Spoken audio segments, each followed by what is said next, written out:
The ominous bell.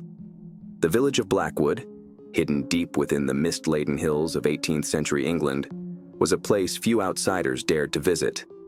The narrow, cobbled streets were often shrouded in fog, and the ancient buildings, weathered by centuries of harsh winters and storms, seemed to hold secrets too dark to speak aloud. The village church was at the heart of it, a towering spire slicing into the dismal sky like an unspoken sentinel. More than 500 years had passed since St. Aldrich's was built. Its stones were worn and its doors weathered into the guardians of a forgotten past. Father Michael had been in Blackwood but a month. The bishop had posted him there to serve as parish priest at St. Aldrich's. It was a quiet, isolated place, perfect for a man seeking solace after the death of his wife Eliza, whose passing had left him broken in both spirit and body. Yet even in his sorrow, Father Michael felt an attraction to the village church, as if it was more than a place to pray. It had an aura, one that caused the air to thicken with something old, something oppressive. His first night at the rectory was a sleepless one. Lying awake in the cramped, damp room, he could have sworn that he heard the faintest ringing of a bell tolling. It was not yet the time for the peal of the church bells. The bells of St. Aldrich rang only at midnight, their deep, mournful chimes echoing through the hills. But this was different, a softer, more insistent whisper, as if the bell itself were trying to tell him something. Father Michael walked to the church the following day. He pushed open the heavy wooden doors, and the smell of old incense and dust drifted through the air. The inside of the church was dark, lit only by candles that had burned out a long time ago. The pews were old, the stone floor was cold and uneven, and the altar, though still beautiful, seemed to be held in a dark shadow of neglect. But it wasn't the church itself that drew his attention. It was the bell tower above. The bell was an ancient bronze structure over 400 years old, cast by a local artisan. Its tolling brought both blessing and doom to the village. The villagers whispered stories of the bell, of how it tolled at strange moments, whenever something terrible was about to happen. Father Michael had dismissed all these stories as superstitions, old legends meant to frighten children and pass the time on dark nights. Yet, as he stood before the bell tower, something stirred within him. He could feel the weight of the stories, the history, pressing against him like a storm ready to break. Later that evening, Father Michael found himself sitting in the village's small pub, the Hollow Oak, trying to engage in conversation with the locals. They were a quiet, reserved group, their eyes always seeming to dart around as though searching for something, or someone. The pub was warm, the smell of roasting meat and ale filling the air, but it did little to ease the chill creeping up Father Michael's spine. It was Eleanor Whitaker, an elderly woman with piercing eyes and an air of knowing, who first mentioned the bell. She sat at the bar, nursing a half-drunk glass of wine, her gnarled fingers tracing the rim of the glass as she spoke. "You've heard it, haven't you?" she asked, her voice low, almost a whisper. Father Michael turned to her, a frown knitting his brow. "Heard what?" "The bell," Eleanor said, her eyes flicking nervously toward the window. "The one that tolls at midnight." Father Michael's heart skipped a beat. He hadn't mentioned the bell to anyone, not even the bishop. He nodded slowly. "I thought I heard it last night, but I'm sure it was just the wind or my imagination." Eleanor bent in close. Her voice was almost a whisper now. "The bell does not chime for no reason, Father. It is a sign. It is a warning. Whenever it rings, something horrible happens." Father Michael scowled in skepticism. "That's superstition. The bell is a relic of a forgotten past." Eleanor shook her head slowly, her gaze never leaving his. "It's not superstition. It's a curse that has haunted this village for centuries, and it's been waiting for someone like you." Father Michael chuckled uneasily, though the unease lingered in his chest. "I'm not here to be a part of any curse, Mrs. Whitaker. I'm here to serve as a priest, nothing more." "Just remember, Father," Eleanor said, her voice barely audible now. "When the bell tolls, the past comes calling, and it's not kind to those who ignore it." That night, Father Michael lay on his bed again, gazing at the ceiling as he couldn't help but be bothered by the weird words that Eleanor Whitaker had spoken. Was it possible that the bell carried a deeper meaning? Or were the strange sounds that he heard the previous night just a product of his imagination? He closed his eyes and tried to still his mind as the ringing of a bell echoed faintly in the distance.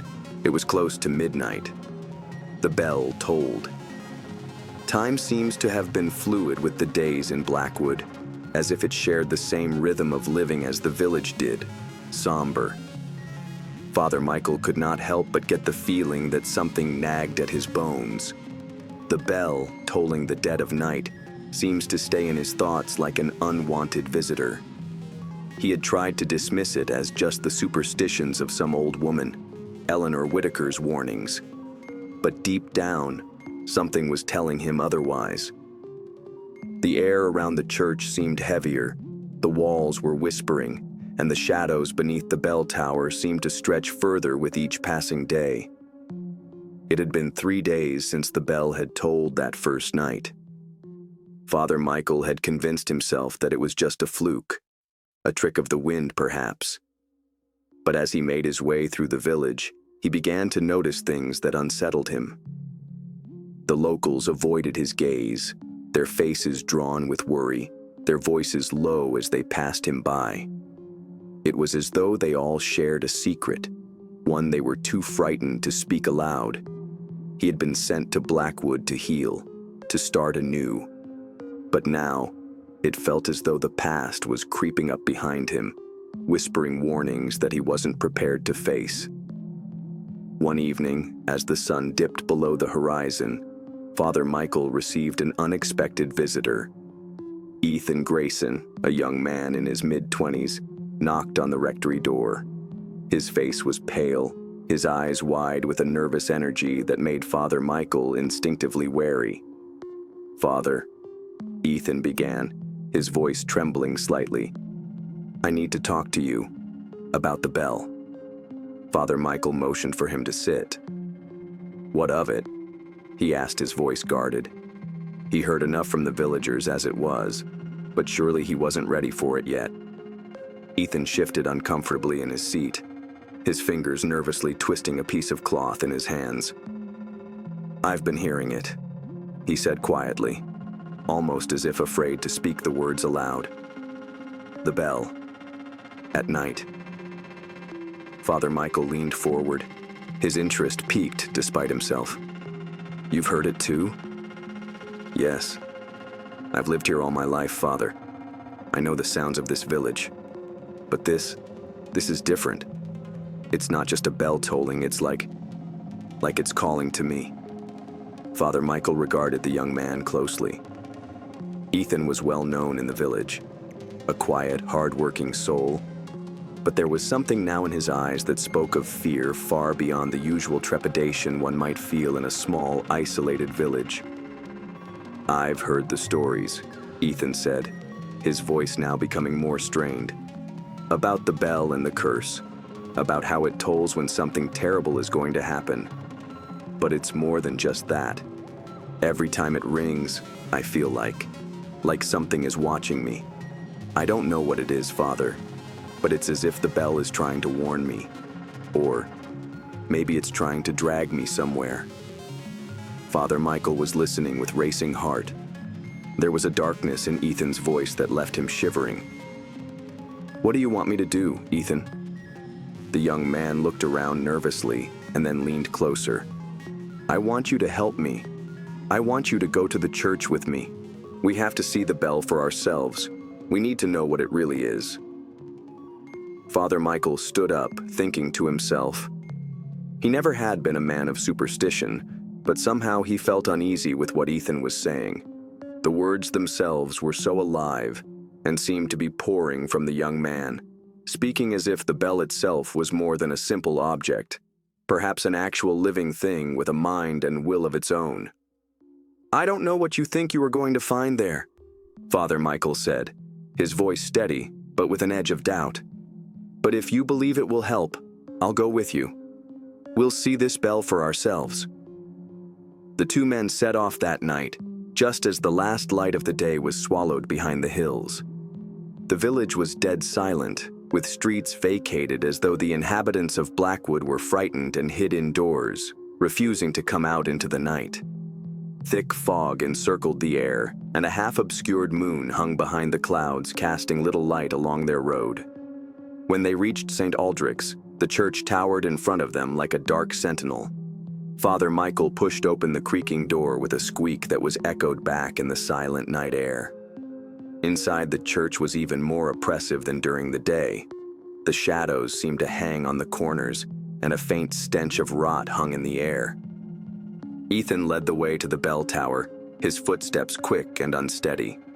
Father Michael followed, his heart pounding in his chest. Upon reaching the base of the bell tower, they encountered a sight that took the breath out of Father Michael's chest. The massive and huge bell hung on the rafters like some kind of monstrous relic from a bygone era. Its surface was scarred and aged, and it seemed to pulse with a dark energy that made the hairs on the back of Father Michael's neck stand up. "Do you see it?" Ethan whispered, his voice trembling. "There's something wrong with it. It's like it's calling us." Father Michael came a step nearer, his eyes narrowing with scrutiny of the bell. There was no doubt whatsoever. The bell was much more than that old antiquity. It was even worse. He could see it in its appearance. It was something ominous. Precisely on cue came the sound of the bell ringing out, the gentle tones ringing out, getting louder in its deep, mournful call, echoing across the nave of the church like death itself. Father Michael ran cold. "It's happening again," Ethan whispered, his face pale with fear. "The bell. It's calling us." The tolling seemed to echo in the very core of Father Michael's being, reverberating through the church, through the earth beneath their feet. It was not a sound that was meant to bring comfort or peace. It was a sound of warning, a sound that spoke of doom. As the bell sounded louder, the ground began to shudder beneath their feet, and the air filled with unnatural cold. Father Michael stretched out to take hold of the bell. His hand was shaking as it brushed against its surface. All of a sudden, darkness engulfed him. Father Michael woke with a jerk, gasping for air. His hands instinctively went out to balance him, but all he clutched was cold, hard stone. His mind was still foggy, as if he had been ripped from a dream, or perhaps something far worse. He blinked rapidly, trying to clear the haze that clouded his vision.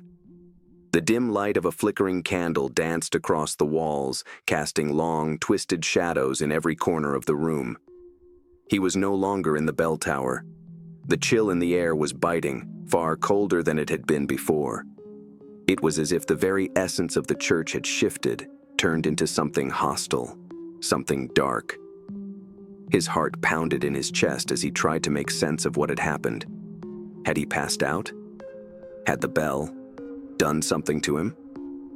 Beside him, Ethan lay motionless, his face pale and drawn. His chest rose and fell with shallow breaths, but he didn't stir. Father Michael quickly checked for signs of life, his fingers trembling as he pressed against Ethan's neck. A faint pulse. He was alive, barely. Grunting at the effort, Father Michael pushed himself to his feet, steadying himself on the cold, uneven walls. His head throbbed, and his limbs felt weak, as if they were made of lead. His gaze shifted about the room, an old, forgotten crypt or cellar, filled with the scent of damp earth and decay. The air was thick, stifling, and he could almost taste the dust in his mouth. Where had they gone? The bell. It had tolled. The ground had trembled, and then everything had gone black. Father Michael stumbled toward the stone door, which was slightly ajar, as though it had opened of its own accord. He pushed it further, and the creaking hinges groaned in protest. The flickering light from the candle barely illuminated the dark, narrow hallway before him. He took a step forward in hesitation for just a single moment, his heart in his chest. He couldn't tell where he was or what had happened. Something in him, though, told him that nothing could be done to backtrack now.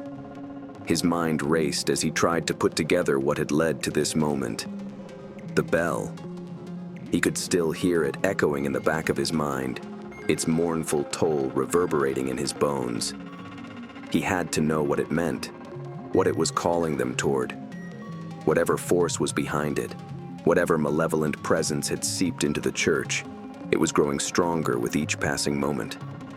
The farther in he went, the colder it got, and the oppressive silence was broken only by the soft shuffle of his feet. The walls closed in on him, and this once familiar church had become a labyrinth of twisted corridors and hidden dangers. It wasn't too long before he came into the main hall, for the vast, open church space was now shrouded in an unnatural darkness.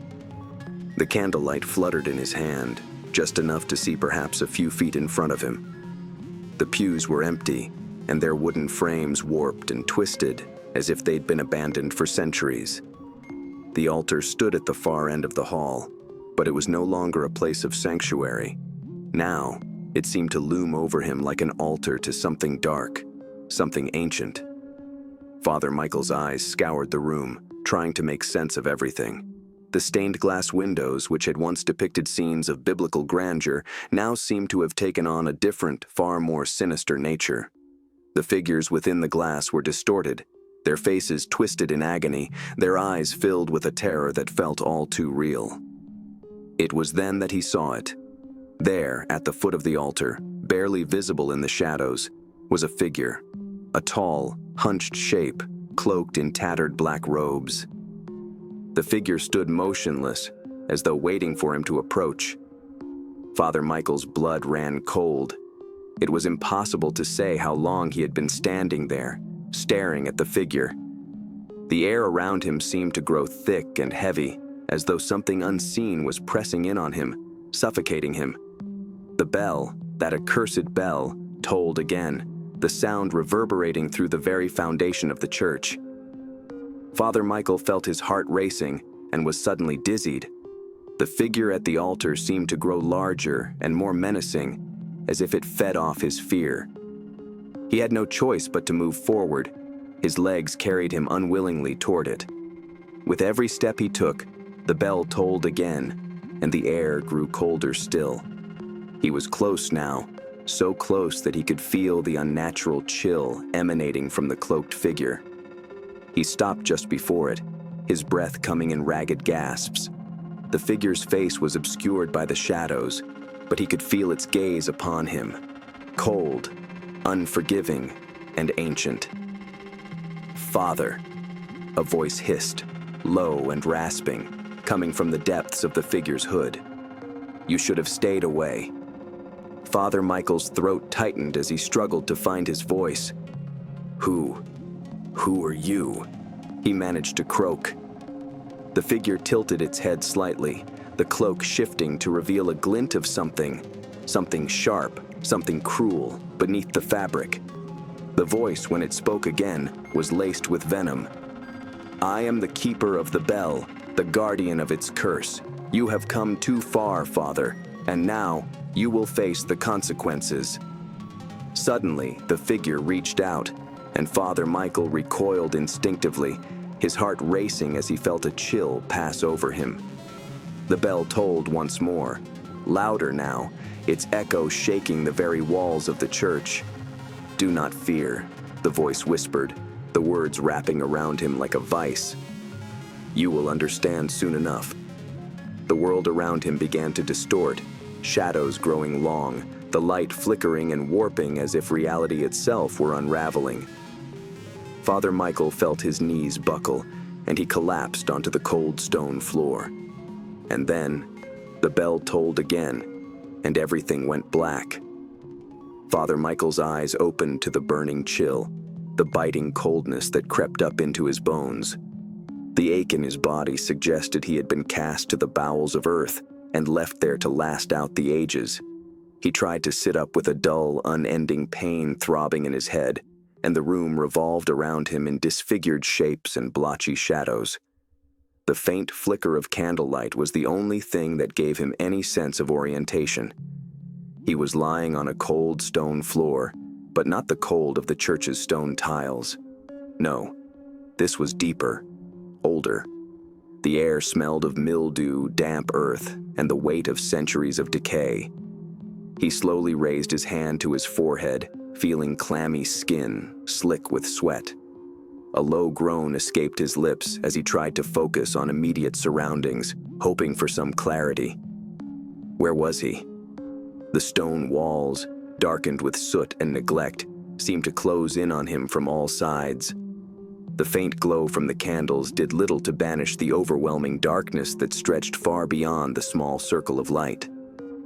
As he pushed himself up into a sitting position, he realized that he was no longer in the church's main hall or crypt. The architecture here was different, older, more ancient. The walls seemed to be the wrong texture, as if they had been excavated from the earth itself. The faint, pungent smell of oldness and rot filled his lungs. Something was wrong with this place, something that just wouldn't let him breathe easily. Father Michael thought about Ethan. Where was he? Was he still alive? He rose up to his feet, a feeling of dread clawing at his chest. The shadows seemed to be moving with him, twisting and stretching as if they had a life of their own. The candles in the room were flickering, casting long, wavering beams of light that illuminated the floor in uneven patches. He took another step, and then another, the sound of his shoes echoing off the walls in a dissonant rhythm. Suddenly he halted. In the far corner of the room stood something that did not belong. A mighty, ancient door which was covered by thick and heavy dusts and dirts against everything in the atmosphere. It beckoned, its presence like a magnetic pull at each step as if it's being pulled over him. Father Michael stood at the entrance. With a mixture of hesitation and determination, his shaking hand touched the iron. Cold metal stung, sending shock through fingers extended to grab it. There was a flicker in which his head shot around on shoulders to half expect this horror sneaking up quietly, but nothing was seen. So complete was the silence. The door creaked open with an unnerving sound, the hinges protesting in a low, mournful wail. As the door swung wide, Father Michael was met with a sight that filled him with both awe and terror. Beyond the threshold lay an underground chamber, vast and cavernous, its ceiling stretching far above his head, where thick, dark clouds seemed to gather, swirling like a storm. The room itself was filled with odd marks on the walls, symbols he had never seen before, twisted and archaic, as if etched by hands long dead. The air was heavy with the scent of ancient incense, a heavy, suffocating odor that filled his lungs and made his head spin. In the center of the room, an altar stood, bathed in an unearthly glow. But it was not the altar itself that caught Father Michael's attention. It was the figure standing in front of it. No, more accurately, hovering just above it. A dark silhouette, its form shifting like smoke, with eyes that burned a deep, unnatural red. The figure was a blur of blackness, a presence that seemed to warp the very fabric of reality around it. The figure turned to him, eyes focusing in with an intensity that sent a chill through his veins. Father Michael's breath caught in his throat as he moved back, his heart pounding with fear. The figure raised its hand, long, spindly fingers that seemed to stretch unnaturally, and pointed straight at him. "Father Michael," the voice came, as smooth and cold as the grave. "You are late." The words were not spoken with malice, but with an unmistakable certainty, as though they had been waiting for him, waiting for that moment. The figure's form again shifted, flickered as if a dying flame and was gone, vanished in thin air, leaving behind nothing but the heavy, stifling silence. Father Michael stood frozen, his mind racing. Was it a vision? Was it real? The room around him seemed to warp in response, the very walls beginning to breathe, expanding and contracting like a living organism. His heart pounded in his chest as he fought to steady his breathing, But the overwhelming sense of dread pressed in on him from all sides. The figure had said his name, spoken with an intimate knowledge of him. How could it know? How could it have known that he would come here? And then, as if summoned by his thoughts, the bell tolled again. The sound was deafening, so loud that it reverberated through his entire body, shaking the very ground beneath him. His ears rang, and the world around him seemed to tilt, as though he were on the edge of some terrible precipice. Father Michael stumbled backward, his wild eyes scanning the chamber for any sign of the figure. But there was nothing. Just the altar, the strange markings, and the overwhelming darkness. He had to get out. But as he turned to run, the door slammed shut behind him with a force that rattled the very foundation of the room. He spun around, his pulse quickening as he pressed his back against the cold stone, his eyes wide with panic. The walls were closing in. There was no escape. This time around, the bell rang out yet again, though the distant sound was not there at all. This time around, it sounded right over his head, as though it is ringing in his ears itself, each toll vibrating with his very soul. And the Father Michael sinks to the ground, holding his hands against his ears in his final attempt at blocking that sound. And then, through the haze of panic and fear, he heard a whisper, almost inaudible over the bell's unrelenting toll. "Do you hear it, Father?" The voice was low, taunting, yet full of a dreadful promise. It was the voice of the figure, the one who had spoken his name. Father Michael's body shook as the whisper went on, growing louder, closer, until it seemed to be coming from inside his own head. "You were never meant to escape." Father Michael's heart was racing as the heavy darkness of the chamber squeezed in around him. The whisper now sounded more pressing and piercing than ever as it slid through his mind, weaving its way around his thoughts like a snake tightening its coils. He could feel the weight of centuries of suffering, the agony of those who had been trapped long before him in this place. This was no ordinary church. It was a tomb, an ancient prison that had held the souls of the damned for generations. And now, it was his turn. The ringing of the bell was incessant, an unbearable sound that vibrated deep within his chest, shaking the bones in his body. It seemed the bell had become a part of him, its rhythm echoing the frantic beating of his heart. His pulse was pounding in his ears, and the room around him appeared to shift, the walls warping and pulsing like the breath of some living creature. He pressed his hands against his temples, trying desperately to block out the whispers, but it was no use. The voice was everywhere now, inside him, around him, all-encompassing. "Father Michael," the voice cooed, soft and seductive. "You think you can escape? You think you can break free from the bell's call?" Father Michael shook his head in horror. The air seemed heavy with rot, so he was convinced that the more he breathed, he was swallowing poison. He had to get out of there. He had to escape from that place. But when he looked for the door, he could not find one. What had once appeared to be an open expanse was now closing over him like walls that seemed to crush in with each passing moment. "Why do you resist?" the voice asked, its tone now dripping with mockery. "You knew from the beginning that you were never meant to leave. This place, this bell, has been waiting for you, waiting for someone like you, someone who could hear its call, someone who would come to understand its purpose." Father Michael stumbled backward, his feet flying out from under him as he slid on the stone floor. He felt it in the room with him, the unseen force watching him and waiting for him to snap. His breath came in ragged gasps as he fought to hold on to what was left of his mind, but it slipped farther and farther away from him, piece by piece. The whispers grew louder until they became cacophony, a maddening chorus of voices speaking at once, each more insistent than the last. The bell ringing in his ears drowned everything else out and made Father Michael feel like his mind was breaking from the strain. "You will never leave," the voice whispered now as a promise, a decree. "You are already here, with us, forever." The darkness seemed to thicken, suffocating him, and Father Michael collapsed to his knees, his hands gripping the cold stone as if it were his only lifeline. He could feel the walls closing in, the air growing heavier with each breath. His vision swam, the candlelight flickering wildly, casting grotesque, shifting shadows on the walls.